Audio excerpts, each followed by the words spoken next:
PS news में आपका इस्तकबाल है। मैं हूं आपका दोस्त मोहम्मद जावेद। हम रखिए खबरों पे नज़र, आप रखिए खबरनामे पे नज़र। ये है कि हम सोच भी नहीं सकते। वैसे में हम लोग फिर से एक तरफ एक काम करने की, भाई से भाई को जोड़ने की, इस देश को जो एक सुनहरा देश था, जो है और रहेगा।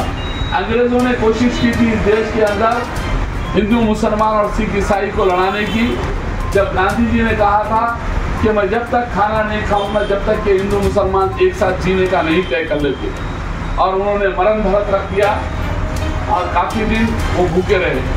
तब जाकर पूर्व ने आकर कहा कि आज से हम हथियार नहीं उठाएंगे गांधी जी के पास, तभी जाकर वो फिर से आपने जो मरण व्रत थी उसको तोड़ा।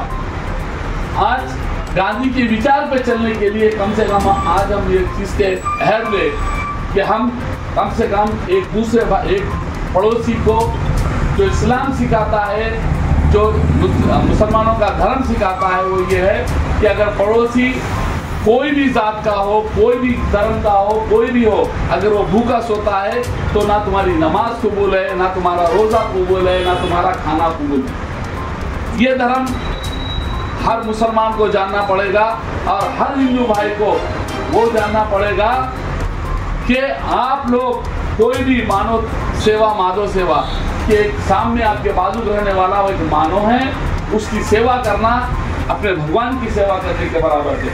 हमको इसके ऊपर चलना पड़ेगा और इसके लिए चंद फिरका परस्त ताकतें, चंद सिर्फ लालच में, कुर्सी की लालच में आज तेलंगाना जैसे బాదుర్పల్లి నియోజకవర్గం మరి ఎమ్మెల్యే అభ్యర్థి అయినటువంటి వీరి వినాయకుని బాగ్వి గారి ఆధ్వర్యంలో మరి గాంధీ జయంతిని పురస్కరించుకొని కిషన్బాగ్ డివిజన్ ఆఫీస్లో మేము అందరం గ్యాదర్ అయినాము। మరి ఈరోజు గాంధీ గారి కలలు కన్నా స్వాతంత్ర భారతదేశాన్ని మరి బీజేపీ నాయకులు భ్రష్టు పట్టించుకుంటూ ఎక్కడ చూసినా మత విధ్వంసాలకు గురి చేసుకుంటూ శాంతిని మొత్తం అతరావితరం చేసుకుంటా రాజ్యాన్ని ఎత్తున్నారు।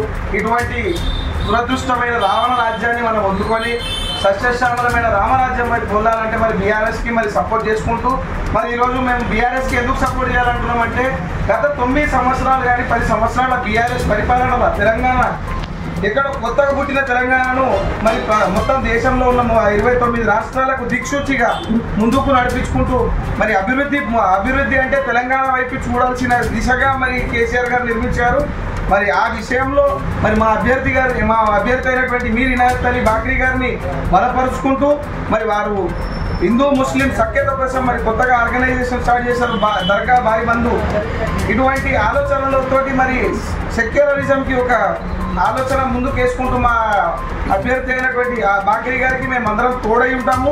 మరి ఈ గాంధీ జయంతిలో మేము అందరం శపథం తీసుకుంటున్నాం ఏంటంటే వచ్చే గాంధీ జయంతి వరకు ఈ దర్గా భాయ్ బంధు స్కీమ్లో మేము ఎవరైతే ఉన్నామో దాన్ని ఒక పెద్ద ఎత్తున ఒక సంస్థను పెద్ద ఎత్తున తీసుకొని వెళ్ళుకుంటూ మరి తెలంగాణలో ఉన్న హిందూ ముస్లిం గంగా జమున తహజీబ్ని కాపాడుకోవాల్సిందిగా కోరుకుంటున్నాం। మరి వారు తమ వంతు కింద రాత్రి భోజనాల కోసం వాళ్ళ సంస్థ కృషి చేస్తుందని మా వంతు నుంచి ఎంతవరకు మేము సాయం చేయగలుగుతామో మేము కూడా చేస్తామని చెప్పి వారికి మేము మాటిస్తున్నాము। ఈ గాంధీ జయంతి నుంచి మనము తెలుసుకోవాల్సిందంటే గాంధీ గారు అనుకున్నారు హిందూ ముస్లిం ఒక దగ్గర ఉంటేనే ఉంటామని చెప్పేసి ఆయన అహర్నిశలు తన చివరి ప్రాణం పోయే వరకు కూడా కొట్లాడారు। ఆయన యొక్క స్ఫూర్తిని మనం నింపుకుంటూ ఇక్కడ మన మనసులో అనేది మర్చిపోకుండా హిందూ ముస్లిం అనే మజహబ్ కోసం కాకుండా